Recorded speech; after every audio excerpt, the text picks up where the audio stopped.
Hello everyone, कैसे हो guys आप सभी। होप सो सभी अच्छे होंगे, स्वस्थ होंगे। आप सभी का स्वागत है अचीवर्स ऑनलाइन प्लेटफॉर्म पर। तो आज की क्लास में गाइस हम डिस्कस करने जा रहे हैं अपने कुछ क्वेश्चन आंसर्स। और आज के क्वेश्चंस है ना आपके 2-3 टॉपिक से मिक्सअप रहेंगे, कुछ भूकंप के भी, कुछ ज्वालामुखी के भी और कुछ माउंटेन्स के भी। तो अलग अलग टाइप के जो टॉपिक्स हैं उनसे रिलेटेड आपके क्वेश्चंस होंगे, ठीक है। तो ये मिक्सअप क्वेश्चन है ये सारे के सारे। तो होप सो आपको समझ में आ गए होंगे, ठीक है। तो आज के जो क्वेश्चन आंसर स्पेशल क्वेश्चन है, डिफरेंट क्वेश्चन है और कुछ इसमें पीजीटी के भी क्वेश्चन रहेंगे। तो मैं आपको बताती रहूंगी, ठीक है। जो टीजीटी के क्वेश्चन है, पीजीटी के क्वेश्चन है कि कौन सा, भाई परेशान मत होइएगा। तो यहाँ पर ये टीजीटी एसएसटी और पीजीटी ज्योग्राफी दोनों के क्वेश्चन आंसर हैं। तो कुछ क्वेश्चन एक आधा ऐसा भी आएगा बीच में जिसका टीजीटी से कोई लेना देना नहीं होगा, वो मैं लिख दूंगी कि फॉर पीजीटी। Got it. तो चलिए स्टार्ट करें अपने पहले क्वेश्चन आंसर्स। तो क्वेश्चन नंबर 1 आता है, इसमें फटाफट से जवाब दीजिएगा।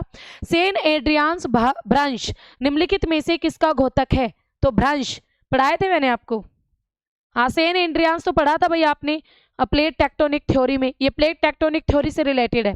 फटाफट से बताइए भाई, सेंट एड्रियान्स बेनियोफ क्षेत्र है प्लेट का, प्लेट टेक्टोनिक से क्वेश्चन है ये। प्लेट का रचनात्मक मार्जन है, प्लेट का विध्वंसक मार्जन है या प्लेट का कंजर्वेटिव मार्जन है, ठीक है। रचनात्मक यानी भाई विध्वंसक जब एक दूसरे के नजदीक आती हैं, रचनात्मक जब एक दूसरे से दूर जाती हैं, कंजर्वेटिव जब एक दूसरे के अगल बगल से निकल जाती हैं। तो सेंट एड्रियान्स भ्रंश निम्न में से किसका एग्जाम्पल है। तो मैंने आपको बताया भी था कि जो एक दूसरे से दूर जाती है उसका एग्जाम्पल है भाई ऐसा कार की कटक, और यहाँ से बहुत बार क्वेश्चन आता है, ठीक है। और यहाँ पर जो हमारी कंजर्वेटिव मार्जिन है जब एक दूसरे के बगल से निकल जाती है तो उसका सबसे बेस्ट एग्जांपल है सान या सेंट एड्रियान्स भ्रंश। तो राइट आंसर होगा हमारा option number A. Option number A is हमारा करेक्ट आंसर रहेगा। गॉट इट, समझ में आया। तो प्लेट का कंजर्वेटिव मार्जिन रहेगा सेंट एड्रियान्स भ्रंश। नेक्स्ट आता है क्वेश्चन नंबर 2। मोनोलोआ एक सक्रिय ज्वालामुखी है। ज्वालामुखी से क्वेश्चन है, फटाफट बताओ। मोनोलोआ बहुत बार पढ़ाया मैंने आपको, जब ज्वालामुखी टॉपिक पढ़ाया बार बार लिखवाया मोनोलोआ ज्वालामुखी, मोनोलोआ ज्वालामुखी। तो भाई ये किसका एक एक्टिव वोल्केनो है, किसका, हवाई द्वीप का, इटली का, अलास्का का, जापान का। तो क्या रहेगा करेक्ट आंसर, ये किसका है भाई, हवाई द्वीप का। हवाई द्वीप का, हवाई आइलैंड का है। ये हवाई आइलैंड किसका है, यूएसए का है। यूएसए ने खरीदा है इसे, ठीक है। यूएसए का जो हवाई द्वीप है प्रशांत महासागर के बीचों बीच स्थित है और इस हवाई द्वीप पर ही ये मोनोलोआ एक्टिव वोल्केनो पाया जाता है। तो राइट आंसर हमारा ऑप्शन नंबर ए रहेगा। आगे बढ़ते हैं, नेक्स्ट आता है क्वेश्चन नंबर 3। निम्न में से कौन सी नदी भ्रंश घाटी से प्रभावित होती है। एग्जाम में बार बार रिपीट होने वाला क्वेश्चन, रिवर से क्वेश्चन है ये और बार बार रिपीट भी होता है। तो भाई भारत की ऐसी कौन सी नदियां जो भ्रंश घाटी से बहती है। तो एक तो ऑप्शन आपको ऑलरेडी दिख रहा होगा, नर्मदा, सबको पता होगा नर्मदा, और नर्मदा के साथ साथ ताप्ती, दोनों नदियां भारत की भ्रंश घाटियों से होकर बहती है, ठीक है। आपका ये विंध्याचल है, सतपुड़ा और अजंता। तो विंध्याचल, सतपुड़ा और अजंता, विंध्याचल और सतपुड़ा के बीच से बहती है आपकी नर्मदा नदी, सतपुड़ा और अजंता के बीच से बहती है आपकी ताप्ती नदी। Got it. दोनों नदी उल्टी डायरेक्शन में बहती है, यानी ईस्ट से बहना शुरू करती है और वेस्ट की ओर आती है, अरब सागर में आकर गिर जाती है। Got it. तो ये है भ्रंश घाटियां। ये दोनों नदियां डेल्टा नहीं बनाती, एस्चुरी बनाती है। ये क्वेश्चन भी बार बार रिपीट होता है। नर्मदा और ताप्ती दोनों नदियां डेल्टा नहीं बनाती बल्कि एस्चुरी बनाती है, यानी ज्वारनद मुख बनाती है। गॉट इट, इसको भी ध्यान रखोगे। आगे बढ़ते हैं, नेक्स्ट क्वेश्चन आता है क्वेश्चन नंबर 4। ये सतही तरंगों के लिए निम्न में से कौन सा कथन गलत है। ये है भाई आपका सरफेस वेव से क्वेश्चन, भूकंपीय तरंगों से क्वेश्चन है। ये केवल भूपटल के माध्यम से चलते हैं। ये तत्व तरंगों की तुलना में कम आवृत्ति की तरंगें होती हैं। ये एक भूकंप मापी पर आसानी से पहचाने जा सकते हैं। ये तत्व तरंगों से पहले आते हैं। सरफेस वेव किसे कहते हैं, सबसे पहला क्वेश्चन। तो आपकी जो एल तरंगे थी, ठीक है, एल तरंगे यानी लव तरंगे, इन्हीं ही सरफेस वेव कहते हैं। हमें जितना भी नुकसान पहुंचाती है सरफेस वेव पहुंचाती है, ठीक है। जितनी भी तबाही करती है पृथ्वी पे ऊपर सरफेस पर आकर, यही एल तरंगे करती है। तो हमें जितना भी नुकसान होता है इन्हीं तरंगों से होता है। पी और एस दोनों तरंगे तो पृथ्वी के अंदर ही घूमती रहती है, वो तो पृथ्वी के बाहर आती ही नहीं है, पी और एस तरंगे। जबकि एल तरंगे ही आती है भाई अर्थ के बाहर और बहुत तबाही मचाती है। तो यहाँ पर फटाफट से बताओ क्या दोगे आप इसका। ये भूपट्टी के माध्यम से चलती हैं, कम आवर्ती की तरंगे होती हैं। ये तत्व वे तत्व तरंगों की तुलना में कम आवृत्ति की तरंगे होती है, भूकंप मापी पर आसानी से पहचाने जा सकते हैं। कौन सा कथन गलत है? मैं भी कहूँ सारे तो ठीक लग रहे हैं। तो भाई ये तरंगों की तुलना में कम आवृत्ति की, सबसे कम आवृत्ति की होती है। मैंने आपको स्पीड लिखवाई थी 3.5 किलोमीटर पर सेकेंड। ठीक है, भूकंप मापी पर इन्हें आसानी से पहचाना जा सकता है।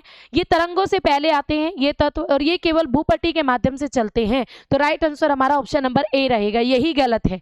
ठीक है, तो right answer is option number ए। तो सतही तरंगों की बात करें तो भाई जो सतही तरंगे हैं, हाँ नहीं भाई भूपट्टी के माध्यम से तो चलते हैं, बट सबसे पहले आते हैं, ये गलत है।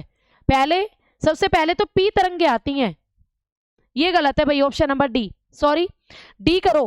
पी तरंगे प्राइमरी वेव, इन्हें प्राथमिक तरंगे इसलिए तो कहते हैं क्योंकि ये सबसे पहले आती है। ये पहले वर्ड गलत है, तरंगों से पहले नहीं आती, तरंगों से सबसे पहले तरंगे पी पी पी आती है। एल तरंगे कहां से सबसे पहले आ गई? तो यही स्टेटमेंट गलत है। तो right answer option number D, भूपट्टी के माध्यम से ये चलती होंगी, क्रस्ट के माध्यम से, क्रस्ट के सारे क्रस्ट को फाड़ती हुई आती है ये एल तरंगे। आगे बढ़ते हैं, नेक्स्ट आता है क्वेश्चन नंबर 5, रिक्टर पैमाना, अर्थक्वेक से क्वेश्चन है। रिक्टर पैमाना भूकंप की तीव्रता को मापने का सबसे सामान्य पैमाना है। इसमें प्रत्येक बिंदु किसका प्रतिनिधित्व करता है? फटाफट से बताओ। मापे गए विस्तार में 8 गुना बढ़ोतरी, मापे गए विस्तार में 10 गुना बढ़ोतरी, मापे गए विस्तार में 12 गुना बढ़ोतरी, या मापे गए विस्तार में 14 गुना बढ़ोतरी। तो रिक्टर पैमाना से क्वेश्चन है। देखो मैंने पढ़ाया भी था भाई कितने गुना बढ़ोतरी होती है, ये मैंने क्लास में करवाया भी था, आप सभी के साथ बताया था ना मैंने।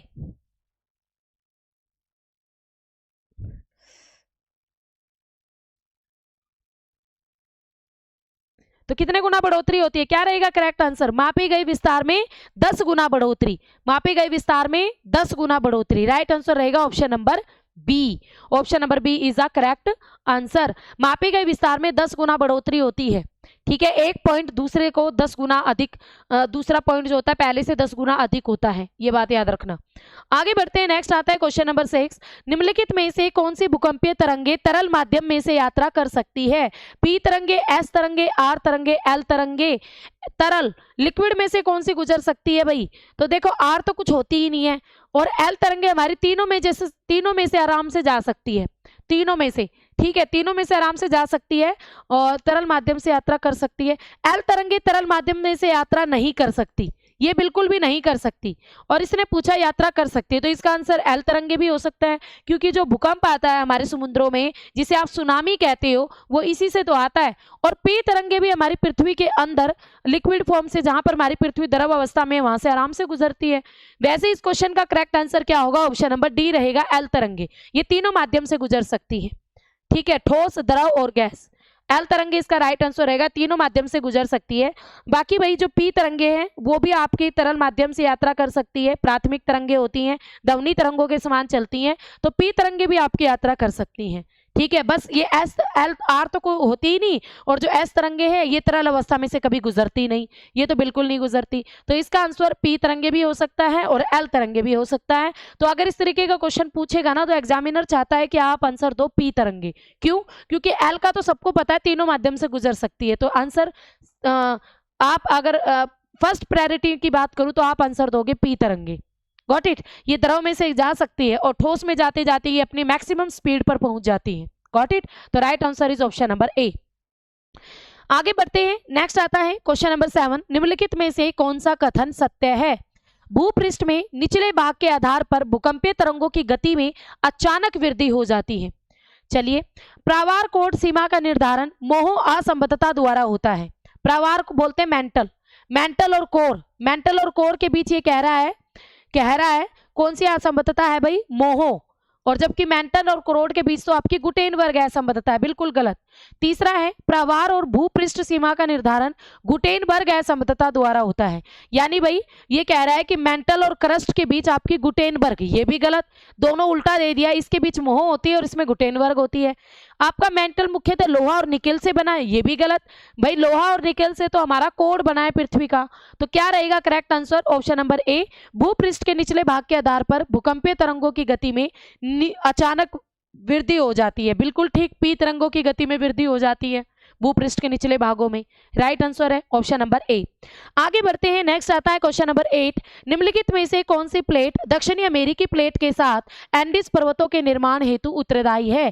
Caribbean plate, Cocos plate, नाजका plate, Scotia plate. तो भाई कौन सी प्लेट है जो दक्षिणी अमेरिकी प्लेट के साथ एंडीज पर्वतों के निर्माण हेतु, एंडीज पर्वतमाला जो बनी है वो किसकी दक्षिण अमेरिकी प्लेट के साथ और कौन सी प्लेट जुड़ी है? फटाफट से बताइए भाई। क्वेश्चन नंबर 8 आप सभी की स्क्रीन पर है। एंडीज पर्वतों के लिए कौन सी प्लेट जुड़ी है? नाजुका। यहाँ पर कौन सी है? नाजुका। दक्षिण अमेरिका के साइड में, बिल्कुल मैंने प्रशांत महासागर की साइड आपको एक छोटी प्लेट बताई थी, नाजुका प्लेट। कोकोस प्लेट तो बिल्कुल सेंटर में है, नाजुका प्लेट साउथ की ओर है, दक्षिण अमेरिकी प्लेट के पास। दक्षिण अमेरिका है, ठीक है। और यहाँ पर मैंने आपको नाजका प्लेट, कोकोस प्लेट यहाँ पर थी, नाजका प्लेट यहाँ पर लिखवाई थी। तो right answer is option number C. इसलिए कहती हूँ कि मैप किया करो, जो मैं ड्रॉ कराती हूँ वो ड्रॉ किया करो। क्वेश्चंस ऐसे निकलते हैं, सीधा पढ़ने से रटने से कभी भी क्वेश्चंस नहीं होते, समझने से होते हैं। Got it? तो right answer is option number C. आगे बढ़ते हैं, नेक्स्ट आता है क्वेश्चन नंबर 9। यहाँ पर कुछ पर्वत दिए गए हैं और दूसरी तरफ पर्वतों का टाइप दिया गया है, तो ये भी मैंने पढ़ा रखा है। फटाफट से बताओ भाई कौन सा पर्वत किस प्रकार का है। चलिए, आल्पस पर्वत, वासिजस पर्वत, विंध्याचल पर्वत, फ्यूजियामा। देखो आल्पस पर्वत तो आपका युवा वलित पर्वत है, सीधा सीधा, ठीक है। और भाई आपका वासिजस और विंध्याचल पर्वत जो है भाई, विंध्याचल को तो हम ब्लॉक माउंटेन कहते हैं, ब्लॉक माउंटेन यानी भ्रंशोत्तत पर्वत। ए का 3 देखो, ए का 3 इसी में ही है, वलित पर्वत। बी का 1 दिया हुआ है। अच्छा, वासिसस, जर्मनी का जो वासिसस है ये भी ब्लॉक माउंटेन है, और भारत का विंध्याचल भी ब्लॉक माउंटेन है। बट अब देखते हैं ये विंध्याचल को किसमें डाल रहा है। विंध्याचल है भाई आपका अवशिष्ट पर्वतों में डाल दिया इसने विंध्याचल। और डी का 2 ये ज्वालामुखी, जापान का फ्यूजियामा ये तो ज्वालामुखी पर्वत है, ठीक है। याद रखना भाई, भारत का विंध्याचल और सतपुड़ा दोनों ब्लॉक माउंटेन है, दोनों भ्रंशोत्तत पर्वत है। उसके साथ साथ अवशिष्ट पर्वत तो भारत में अरावली है, ठीक है। अरावली है अवशिष्ट पर्वत, टूटा फूटा पर्वत। Got it? तो विंध्याचल को भी मैंने लिखवाया था आपको, आई थिंक विंध्याचल का भी कुछ भाग टूटा फूटा है, तो उसे भी अवशिष्ट पर्वतों में भी डाल देते हैं। बट मेनली अगर ज्योग्राफी ऑफ इंडिया में क्वेश्चन आया तो आप इसे ब्लॉक माउंटेन में डालोगे, विंध्याचल को और सतपुड़ा को। तो इस क्वेश्चन का करेक्ट आंसर क्या हो जाएगा? ऑप्शन नंबर ए। हाँ जी बिल्कुल, तो right answer is option number A. आगे बढ़ते हैं, नेक्स्ट आता है क्वेश्चन नंबर 10। निम्नलिखित कथनों पर विचार कीजिए, कथन और कारण आपको दिए हैं। भूकंप की उत्पत्ति पृथ्वी की भूपट्टी में आकस्मिक संचलन से होती है, यानी जो भूकंप पैदा होता है भाई हमारी क्रस्ट में, अचानक से जो मूवमेंट होती है उससे भूकंप पैदा होता है। दूसरा कारण क्या? पृथ्वी के अंतराल में एकत्र जलवाष्प भूपट्टी को तोड़कर बाहर आता है। अब भाई जलवाष्प भूपट्टी को तोड़कर बाहर आएगा, ये तो ज्वालामुखी की बात है, इसमें ये तो ज्वालामुखी में होता है, और ये अर्थक्वेक की बात है। अब दो आप इसका आंसर क्या होगा? हाँ जी फटाफट से आंसर दो। बता दिया है मैंने आपको, समझा भी दिया है, ट्रिक भी दे दी है, क्रैक ही बता ही दिया मैंने, कर ही दिया इस क्वेश्चन को आपके लिए। क्या आगा? देखो, भूकंप की उत्पत्ति पृथ्वी की भूपट्टी में अचानक मूवमेंट से होती है, बिल्कुल ठीक है ये स्टेटमेंट भी। पृथ्वी के अंतराल में, पृथ्वी के अंदर जलवाष्प इकट्ठे होते हैं, और वाटर वेपर मैंने जब भी कहा था ज्वालामुखी जब भी फटता है तो 60 से 70% तक वाटर वेपर सबसे पहले बाहर निकलते हैं, ठीक है। वो गैसेस भी निकलते हैं, वाटर वेपर भी निकलते हैं, ये चीज मैंने आपको पढ़ाई थी क्लास में। तो दोनों स्टेटमेंट करेक्ट है, बट दोनों का आपस में क्या लेना देना है? कुछ कहीं से भी नहीं है। तो right answer is option number B. A और आर दोनों सही है, परंतु आर ए की सही व्याख्या नहीं है। तो राइट आंसर क्या हो जाएगा हमारा? Option number B. आगे बढ़ते हैं, नेक्स्ट आता है क्वेश्चन नंबर 12। सूची 1 से सूची 2 को जोड़िए और उपयुक्त विकल्प का चयन कीजिए। ग्रेनाइट, गैब्रो, बालू का पत्थर, शैल। तो फटाफट से जवाब दो भाई, क्या रहेगा करेक्ट आंसर? ग्रेनाइट किस में बदलती है? अच्छा, एक तरफ है आपके पास चट्टाने और दूसरी तरफ है इनका बदला हुआ रूप, तो ग्रेनाइट नीस में बदलती है, पढ़ा रखा है ना मैंने। ग्रेनाइट किस में बदलती है? नीस में बदलती है। गैब्रो किस में बदलती है? गैब्रो की बात करें तो गैब्रो बदलेगी भैया आपकी सर्पेटाइन में, सर्पेटाइन में। बालू का पत्थर किस में बदलता है? बालू का पत्थर क्वार्टरजाइट में, बालू पत्थर या बालू का पत्थर क्वार्टरजाइट। शेल किस में बदलती है? सेल सिस्ट में भी बदलती है और सलेट में भी बदलती है, ठीक है। समझ में आ गया? तो इसके अकॉर्डिंग हमारा राइट आंसर क्या होगा? सी का 3। सी का 3 तो एक में ही है भाई, तो राइट आंसर इज, चेक कर लो, ठीक है। बी का आपका 4 हो गया, ठीक है। सी का आपका 2 हो गया, और डी का 1। तो correct answer is option number C. Option number C is the correct answer. समझ में आ गया? हाँ जी, ये रूपांतरी चट्टानें थी और वो आगान्य और अवसादी चट्टानें थी उस तरफ। Got it? आगे बढ़े। नेक्स्ट क्वेश्चन आता है क्वेश्चन नंबर 12। वैगनर के महाद्वीपीय विस्थापन सिद्धांत के अनुसार लोरेशिया और गोंडवाना लैंड के बीच वाला कौन सा सागर था? उनके बीच में कौन सा सागर था भाई? वैगनर ने थ्योरी दी थी महाद्वीपीय विस्थापन का सिद्धांत। टीजीटी एसएसटी में तो नहीं आती है, बट DSSB वगैरह में टीजीटी में भी आती है और पीजीटी में भी आती है। पीजीटी की तो फेमस थ्योरी है ये, ठीक है। तो एचटेट में नहीं आती है। Got it? तो एचटेट वाले परेशान मत होना। तो वैगनर ने भाई थ्योरी दी थी जिसने कहा था कि लोरेशिया और गोंडवाना है, दो हमारे मेन आइलैंड है और मतलब कॉन्टिनेंट है, और उनके बीच में एक सागर है जिसको उसने क्या नाम दिया था? उस सागर को लोरेशिया और गोंडवाना के बीच में पैंथालासा, प्रशांत महासागर, टैथिस सागर, भूमध्य सागर। फटाफट से जवाब दीजिए भाई, वैगनर ने उसको कौन सा सागर का नाम दिया था? हाँ, वैगनर ने दी थी, एक सागर बताया था, ये थ्योरी दी थी इसने अपनी 1912 में। कौन सा सागर था? टेथिस सागर, उनके बीच में था टेथिस सागर, ठीक है, टेथिस सागर। तो right answer option number C रहेगा। पीजीटी वाले बच्चों के लिए ये और DSSB वाले के लिए। तो right answer is option number C, Tethys सागर था उनके बीच में। पहले ये कहता है कि एक ही कॉन्टिनेंट था हमारी पृथ्वी पर और एक ही महासागर था उस कॉन्टिनेंट के चारों ओर। जो वो कॉन्टिनेंट था उसका नाम था पैंजिया, और जिसके चारों ओर जो ये पानी था इसका नाम था पैंथालासा। तो एक ही समुद्र और एक ही कॉन्टिनेंट। बाद में इसके टुकड़े हुए पूरा जीवी कल्प में, और टुकड़े होकर फिर लोरेशिया और गोंडवाना लैंड में बदला, और बाद में और भी ज्यादा टुकड़े हुए, और आपके आज जिन कॉन्टिनेंट को आप देखते हो वो सारे कॉन्टिनेंट बने। तो ये वैगनर की थ्योरी थी महाद्वीपीय विस्थापन का सिद्धांत, जो कि उसने 1912 में दी थी। आगे बढ़ते हैं। नेक्स्ट आता है क्वेश्चन नंबर 13। आपको अगेन मैच इट करना है, कुछ थ्योरीज हैं, ये पीजीटी के लिए है भाई, पीजीटी वाले बच्चों के लिए। टीजीटी वाले परेशान मत होना। अभी बताया मैंने आपको महाद्वीपीय विस्थापन सिद्धांत वैगनर का था, ठीक है। तो बी का 4 देखो किस में है? 2 में है, तो नीचे के 2 तो अपने आप ही गलत हो गए। ए का क्या आएगा? चतुष्फलकीय सिद्धांत, ये ग्रीन की थ्योरी थी भाई, ये ग्रीन की थ्योरी थी। संवहनीय धारा किसने दिया था? संवहनीय धारा सिद्धांत होम्स का था। और कोबर का पर्वत निर्माण मैंने अभी रिसेंटली आपको पीजीटी में पढ़ाया है। अभी कोबर का पर्वत निर्माण थ्योरी पढ़ाई है। लास्ट ईयर भी एस्टेट पीजीटी में कोबर के पर्वत निर्माण से एक क्वेश्चन पूछा गया था, इसलिए अभी मैंने थ्योरी पढ़ाई है, कल परसों पढ़ लेना, ठीक है। तो राइट आंसर क्या हो जाएगा भाई? राइट आंसर भाई हमारा डी का है 2, यानी option number A is the correct answer. PGT वाले बच्चों के लिए थी ये क्वेश्चन, ठीक है। अभी 2-3 क्वेश्चन ऐसे आएंगे जो पीजीटी वाले बच्चों के लिए होंगे, तो थोड़ा सा टीजीटी वाले सब्र रखना। DSSB में तो आते हैं ये, ठीक है, DSSB में आते हैं, टीजीटी में भी, बट एस्टेट वगैरह में नहीं आते। समुद्र तल प्रसार की धारणा किसने दी थी भाई? किसने दिया था ये? समुद्र की तली का प्रसार हो रहा है, समुद्र फैल रहा है, अंध महासागर फैल रहा है, ये थ्योरी थी हैरी हैस की। किसने दी थी? हैरी हैस ने, जिसने प्लेट टेक्टोनिक थ्योरी में भी अपना योगदान दिया था। उन्हीं की थ्योरी थी समुद्री तली का प्रसारण का सिद्धांत, ठीक है। तो हैरी हैस की ये थ्योरी थी।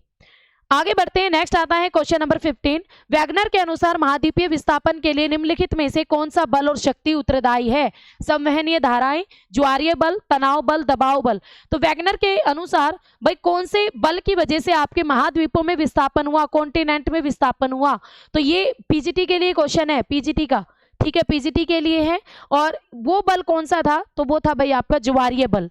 तो वैगनर मानता है कि ज्वारीय बल की, टाइडल फोर्स की वजह से ही महाद्वीपों में विस्थापन हुआ था, ठीक है। चंद्रमा और पृथ्वी की वजह से जो ज्वार उत्पन्न होते हैं, तो ज्वारीय बल की वजह से सारी घटना घटित हुई थी। ये किसका मानना था? ये वैगनर का मानना था, याद रखना। किसका मानना था? ये वैगनर का मानना था। तो right answer is option number B.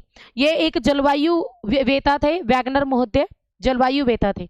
आगे बढ़ते हैं। नेक्स्ट आता है क्वेश्चन नंबर 16। वैगनर के महाद्वीपीय विस्थापन सिद्धांत के अनुसार लोरेशिया और गोंडवाना के बीच में भाई टैथिस सागर था, ये हम कर चुके हैं। आगे चलते हैं। नेक्स्ट आता है क्वेश्चन नंबर 17। वर्तमान में जहां हिमालय पर्वत है, चलिए भाई टीजीटी वाले बच्चे आ जाओ, 3-4 क्वेश्चन हो गए तुम्हारे, टीजीटी एस्टेट, टीजीटी पीजीटी दोनों के लिए। वर्तमान में जहां हिमालय पर्वत श्रेणियां स्थित हैं, वहां मेसोजोइक कल्प में एक लंबा, गहरा और संकरा सा समुद्र था ना भाई? मैंने आपको पढ़ाया था कि आज जहां पर आप हिमालय देखते हो, पहले वहां पर एक सागर था, और छिछले समुद्रों में फिर क्या हुआ? उसमें लंबे समय तक निरंतर निक्षेपण हुआ, निरंतर निक्षेपण यानी डिपोजिशन हुआ। नदियां अपना मलबा लाकर बिखेरती थी उसमें, ठीक है। मलबे का काफी मोटी परत जमा हुई, ठीक है। और फिर भू हलचल हुई, और भू हलचलों के कारण उस मलबे में क्या हो गया, वलन पड़े गए, ठीक है बिल्कुल, और फिर वलन पड़ने से अल्पाइन मोड़दार पर्वतों का निर्माण हुआ, बिल्कुल करेक्ट। ये सारी घटना क्या बता रही है, हिमालय पर्वत का निर्माण दिखा रही है आपको कि हिमालय पर्वत कैसे बना, इस तरीके से ही बना था हिमालय पर्वत। तो बताइए भाई क्या दोगे राइट आंसर इसका, क्या दोनों स्टेटमेंट एक दूसरे से रिलेटेड है या नहीं है, बिल्कुल रिलेटेड है, दोनों हिमालय पर्वत से रिलेटेड है। पहली में बताया मेसोजोइक काल में एक लंबा समुद्र था और फिर क्या हुआ उस समुद्र के साथ जिससे आपके हिमालय पर्वत का निर्माण हुआ। तो right answer is option number ए और आर दोनों सही है और आर ए की बिल्कुल सही स्पष्टीकरण है, आर जो है वो बिल्कुल करेक्ट स्पष्टीकरण है ए स्टेटमेंट का, गॉट इट। तो right answer is option number A. आगे बढ़ते हैं, नेक्स्ट आता है क्वेश्चन नंबर 18, निम्नलिखित में से कौन महाद्वीपीय विस्थापन के पक्ष में प्रमाण देता है, जिग्जाफिट, ये पीजीटी वाले बच्चों के लिए भाई, जिग्जाफिट बिल्कुल करेक्ट, ट्रांसकैरेंट भ्रंश, विभिन्न क्षेत्रों में जीवाश्म, मेंटल में संवहन। जिसने मुझसे महाद्वीपीय विस्थापन सिद्धांत थ्योरी पढ़ी है, मैंने उसमें आपको कम से कम 8-9 प्रमाण बताए थे वैगनर की थ्योरी के, ठीक है, कि वैगनर ने ये भी प्रूफ दिया, वैगनर ने ये भी प्रूफ दिया, पढ़ाया था ना, तो ये उसी से रिलेटेड है। क्या रहेगा भाई इसका करेक्ट आंसर, फटाफट से दीजिए, क्योंकि मुझे पता है भाई मेरे साथ जो क्लास ले रहे हैं टीजीटी और पीजीटी दोनों बच्चे हैं, गॉट इट। तो टीजीटी वाले ज्यादा निराश मत होना, एक आधा क्वेश्चन पीजीटी के लिए होता है, मैं बता रही हूँ, साथ के साथ आपका टाइम वेस्ट नहीं होगा, ठीक है। और कई बार तो टीजीटी में भी एक आधा क्वेश्चन बहुत डिटेल से पूछ लिया जाता है, तो थोड़ा सा पढ़ लो, कुछ नहीं दिक्कत। तो पीजीटी के लिए है, तो फटाफट से बताइए भाई क्या रहेगा इसका करेक्ट आंसर। चलिए देखो, मैंने जिग्जाफिट बताया था ना कि भाई आप दक्षिण अमेरिका और अफ्रीका को आपस में मिलाओगे तो आपस में दोनों फिट बैठ जाएंगे, तो एक तो इसका प्रमाण ये था। दूसरा, विभिन्न क्षेत्रों में जीवाश्म, दक्षिण अमेरिका और अफ्रीका में सेम आपकी चट्टानें पाई जाती है, उनके अंदर सेम जीवाश्म पाए गए हैं, ये चीज भी मैंने आपको बताई थी, तो दोनों ये करेक्ट है। जबकि ट्रांसकैरेंट भ्रंश की ऐसी कोई बात मैंने आपको नहीं पढ़ाया, ना मेंटल में संवहन का प्रूफ दिया था उसने, तो राइट आंसर हमारा ऑप्शन नंबर ए हो जाएगा, ए और सी इज अ करेक्ट आंसर। आगे बढ़ते हैं, नेक्स्ट आता है क्वेश्चन नंबर 19, निम्नलिखित सिद्धांतों का क्रम। देखो ये क्वेश्चन भी पीजीटी के लिए है, तो बच्चे सोचेंगे कि मैडम आज तो सारा पीजीटी के लिए ले आई, ठीक है। तो भाई ये बीच में है ना, ये पीडीएफ बीच में कुछ कुछ मैंने नहीं बनाई, मैंने बनवाई थी ना, तो उन्होंने पीजीटी के क्वेश्चन डाल दिए। हाँ चलो फटाफट से इसका जवाब देते हैं, पीजीटी वाले बच्चे भी तो हैं, दो भाई जवाब क्या रहेगा।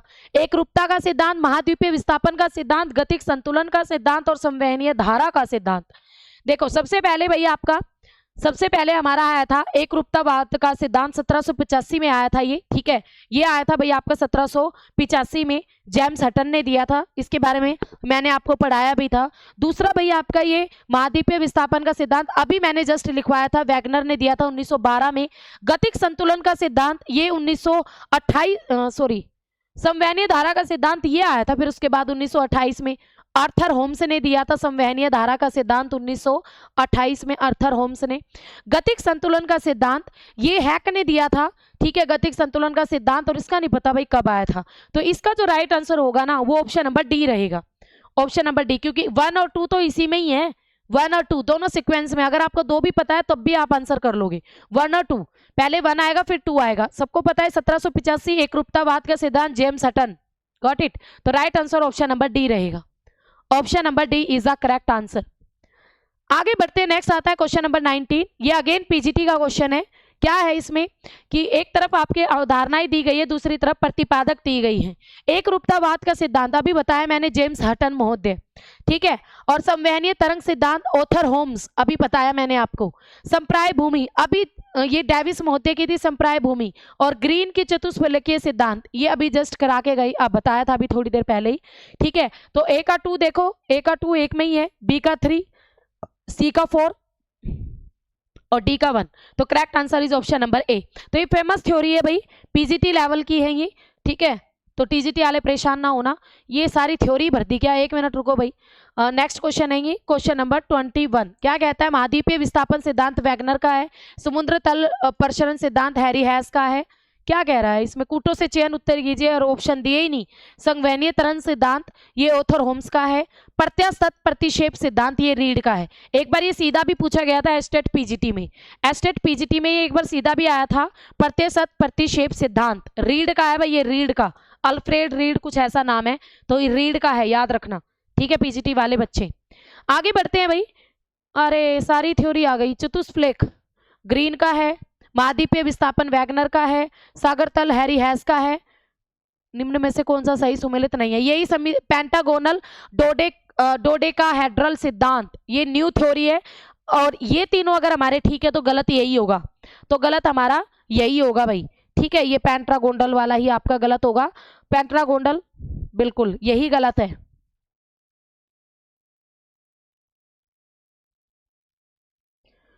ब्यूमांट थे इसके सिद्धांत, ये ब्यूमांट ने दिया था, ब्यूमांट ने। ठीक है, ये गलत है, कैल्विन ने नहीं दिया था, ब्यूमांट ने दिया था। चलिए भाई, पैंजिया का यूज किसने किया? अभी जस्ट पढ़ाया था मैंने, अल्फ्रेड वैगनर ने दिया था, किया था पैंजिया का यूज। आगे बढ़ते हैं, चलिए अब आ जाओ भाई टीजीटी वाले बच्चे। क्वेश्चन नंबर 24 टीजीटी स्टार्ट, फटाफट जवाब दो। जम्मू और कश्मीर राज्य में अवस्थित हिमालय की पर्वत श्रृंखलाओं के ऊंचाई के आधार पर उनके घटते हुए क्रम उत्तर में पूर्व से दक्षिण पश्चिम के संदर्भ में निम्नलिखित क्रम सही है। कौन सा क्रम सही है भाई? उत्तर पूर्व से दक्षिण पश्चिम के संदर्भ में, यानी आपको जाना है ऐसे नॉर्थ ईस्ट से साउथ वेस्ट की ओर सीक्वेंस। सबसे पहले लद्दाख, जास्कर, पीर पंजाल, शिवालिक। लद्दाख, शिवालिक, जास्कर, अच्छा शिवालिक डाल दी इन्होंने भी, नहीं तो मैंने ऐसे याद करवा लद्दाख, जास्कर, पीर पंजाल, कराकोरम ऊपर, सबसे ऊपर कराकोरम, लद्दाख, जास्कर, पीर पंजाल। सीक्वेंस में तो ये है चारों, अब इन्होंने बीच में डाली शिवालिक। अब बताओ भाई इसका करेक्ट आंसर क्या होगा, क्योंकि इन्होंने शिवालिक को डाला है बीच में, बिल्कुल शिवालिक डाली है इन्होंने, तो क्या रहेगा? तो ऑप्शन वही रहेगा। पहले आती है कराकोरम सबसे ऊपर, कराकोरम के बाद फिर नीचे आती है यहां पर लद्दाख, फिर आती है इधर जास्कर, ठीक है, और फिर आती है पीर पंजाल, और फिर आती है आपकी शिवालिक। ये सीक्वेंस रहता है, तो right answer option number C रहेगा, लद्दाख, जास्कर, पीर पंजाल और शिवालिक। ये इससे क्वेश्चन जरूर आता है, इनको थोड़ा ध्यान से करके जाना, यहां से क्वेश्चन बार बार पूछा जाता है भाई हिमालय पर्वत में, तो इसको थोड़ा सा ध्यान से करके जाना, पूछा जाता है बार बार। आगे बढ़ते हैं, नेक्स्ट आता है क्वेश्चन नंबर 25। निम्नलिखित में से कौन सा मिलान सही नहीं है? फटाफट से बताइए। स्लेट, सिस्ट, संगमरमर, रॉक से टॉपिक है ये। स्लेट, सिस्ट, संगमरमर, क्वार्टरजाइट, बलुआ पत्थर, चूना पत्थर, सेल, कौन सा मिलान सही नहीं है? देखो भाई, सिस्ट सेल का बदला हुआ रूप है, ठीक है, संगमरमर चूना पत्थर का बदला हुआ रूप है, बालू पत्थर का बदला हुआ रूप क्वार्टरजाइट है, बट स्लेट का बदला हुआ रूप बलुआ पत्थर नहीं है, स्लेट का बदला हुआ रूप सिस्ट होता है। ठीक है, इसका करेक्ट आंसर क्या है? ऑप्शन नंबर ए, क्योंकि आपसे रोंग ही पूछा गया था, तो राइट आंसर क्या हो जाएगा? Option number A is a correct answer. आगे बढ़ते हैं, नेक्स्ट आता है क्वेश्चन नंबर 26। निम्न में से कौन सा एक अंतर्जात बल नहीं है? तनाव, संपीड़न, भ्रंशन, अपर्दन। क्या रहेगा भाई? कौन सा एक अंतर्जात बल नहीं है? एंडोजेनेटिक फोर्स नहीं है, अपर्दन। राइट आंसर इज अपर्दन। क्यों? इरोजन कौन करता है? ये तो टीजीटी वालों को भी पढ़ाया है, इरोजन तो नदियां, हिम नदियां। अंतर्जात बल वो होते हैं जो हमारी पृथ्वी के अंदर काम करते हैं, ठीक है, जिससे तनाव हो गया, घर्षण हो गया, भ्रंश बल हो गया, संपीड़न कंप्रेस हो गया, दबाव डालना। बट अपर्दन तो हमारी पृथ्वी के ऊपर होता है, नदियां, हिम नदियां, पवने, ये सब अपर्दन करते हैं, आपके सारे फैक्टर्स है अपर्दन के। आगे बढ़ते हैं, नेक्स्ट आता है क्वेश्चन नंबर 27। आपको सूची मिलान कीजिए, फटाफट से कीजिए भाई। एक तरफ भ्रंश से कौन सी तबाही आई थी, कौन सा भूकंप आया था? ज्वालामुखी से कौन सा भूकंप आया? द्रव स्थैतिक से कौन सा भूकंप आया? और प्लेट के खिसकने से कौन सा भूकंप आया? हाँ जी, फटाफट से जवाब दो। तो किससे कौन सा भूकंप आया, ये क्वेश्चन पूछा गया है आपसे। चलिए करते हैं। तो भाई भ्रंश से देखो, कैलिफोर्निया का सान एंड्रियास, अगर थोड़ा सा दिमाग लगाते, मैंने आपको प्लेट टेक्टोनिक में भी करवाया है, सान एंड्रियास, अभी हमने इसी क्लास के स्टार्ट में भी पढ़ा था। एंड्रियास, ये प्लेटों के जब एक दूसरे के बगल से निकलती है तो भ्रंश का ही एग्जाम्पल है ये, ठीक है। तो राइट आंसर इज भ्रंशन, प्लेटों के खिसकने से नहीं, भ्रंशन का आएगा। ए का 4, भ्रंश की वजह से कैलिफोर्निया भूकंप आ गया था हमारा कैलिफोर्निया के अंदर।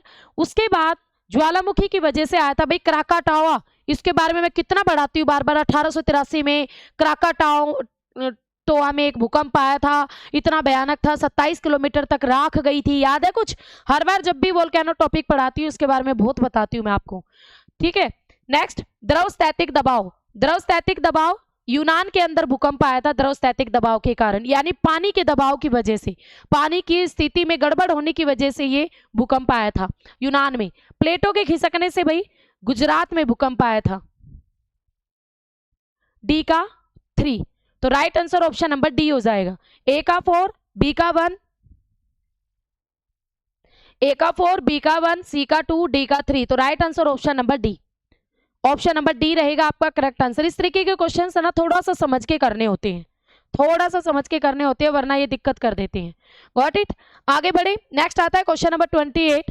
नवीन वलित पर्वतों को टर्शरी पर्वत भी कहा जाता है, कारण क्या है? इनका निर्माण मुख्यतः रचनात्मक प्लेट किनारों के सहारे हुआ है। सही उत्तर चुनिए।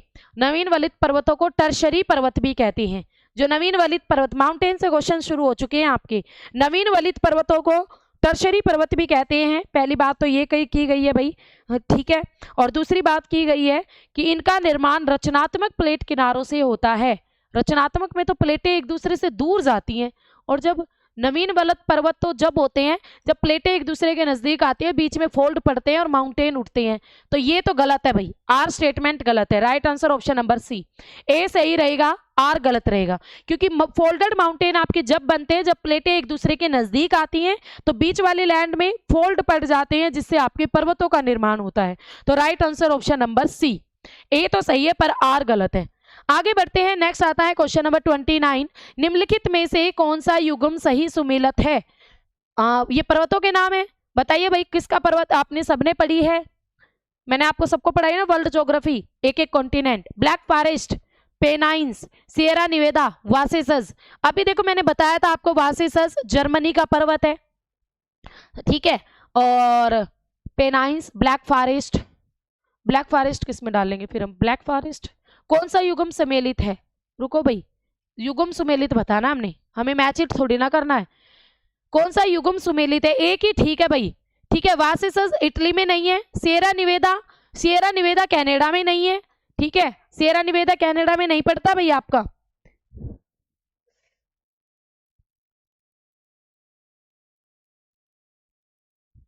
हाँ, सिएरा निवेदा आपका यूएसए में पड़ता है, सिएरा निवेदा यूएसए में, और वासेसस पर्वत जर्मनी में है। पेनाइन्स भी आपका फ्रांस में नहीं है, जो सॉरी वासेसस पर्वत फ्रांस के जो जर्मनी में पड़ता है, ब्लॉक माउंटेन है।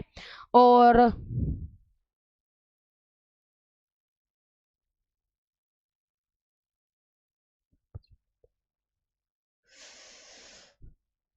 जो पेनाइन्स है ये भी जर्मनी में पड़ता है। तो इसका राइट आंसर ब्लैक फॉरेस्ट रहेगा, जर्मनी, ये करेक्ट है, ठीक है। आगे चल के इसके जर्मनी के मध्य भाग में पेनाइन्स पर्वत है। तो राइट आंसर ऑप्शन नंबर ए, ब्लैक फॉरेस्ट जर्मनी, ये लिखवा भी रखा मैंने आपको। और आज की वीडियो का हमारा लास्ट क्वेश्चन क्या है? पर्वत निर्माण चक्रों को सही कालानुक्रम में सीक्वेंस में लिखो। कि भाई ये जो पर्वत निर्माण जो चक्र हैं हमारे, ठीक है, जो पर्वत निर्माण हुए हैं, क्वेश्चन नंबर 30 है, इनका कालानुक्रम हमें बिल्कुल सीक्वेंस में लगाना है। ये उल्टा सीधा दिया है या सीधा दिया है? फटाफट से इसका आंसर बताओ, क्या दोगे भाई आप करेक्ट आंसर? चलिए, पहले आएगा भाई आपका टोरेडिनियन, पहले नंबर पर टोरेडिनियन आएगा इन सब में से। फिर आपका आएगा भाई कैलोडोनियन, फिर आपका आएगा हर्सिनियन, और लास्ट में आएगा आपका अल्पाइन पर्वत। अल्पाइन तो बिल्कुल नए पर्वत होते हैं, अल्पाइन नए युवा पर्वत। तो right answer is option number क्या रहेगा? बी। पहले आपके टोरिडोनियन पर्वत, फिर कैलेडोनियन पर्वत, फिर हर्सिनियन पर्वत, फिर अल्पाइन पर्वत। पीजीटी ज्योग्राफी में पूछा जाता है, ये डिटेल वाला क्वेश्चन है थोड़ा सा। पीजीटी में बार बार ये याद रखना सीक्वेंस, ये क्वेश्चन बार बार रिपीट होता है। तो ये भाई आज की इस क्लास में 8-10 क्वेश्चन ऐसे थे जो पीजीटी ज्योग्राफी पीजीटी वाले से रिलेटेड थे, बाकी ये टीजीटी से ही रिलेटेड थे, ठीक है। तो ज़्यादा बोलना मत, ठीक है, पढ़ लेना। Got it. तो बहुत सारे बच्चे ऐसे भी है जो टीजीटी की भी तैयारी कर रहे हैं, पीजीटी की भी तैयारी कर रहे हैं, तो उनके लिए तो ये वीडियो बहुत ही बेस्ट बेनिफिशियल रहेगी। DSSB में भी ये टॉपिक्स आते हैं सारे। Got it. तो ये थी भाई हमारी आज की क्लास। अगली क्लास में, नेक्स्ट क्लास में न्यू टॉपिक के साथ फिर मिलेंगे। तब तक के लिए आप इन सभी टॉपिक्स को अच्छी तरीके से पढ़ लेना। ओके, हाँ जी बिल्कुल। चलिए, फिर नेक्स्ट क्लास से तो ज्योग्राफी ऑफ इंडिया शुरू कर देंगे। आपकी ज्योग्राफी ऑफ इंडिया के मिक्सअप क्वेश्चन चलाएंगे, ठीक है। ज्योग्राफी नेक्स्ट क्लास में आपको ज्योग्राफी ऑफ इंडिया के मिक्सअप क्वेश्चन देखने को मिलेंगे, मतलब पर्टिकुलर एक एक टॉपिक नहीं आएगा, ठीक है, मिक्सअप क्वेश्चन मिलेंगे। ओके, चलिए तब फिर मिलते हैं। Okay, have a nice day, bye bye guys, see you.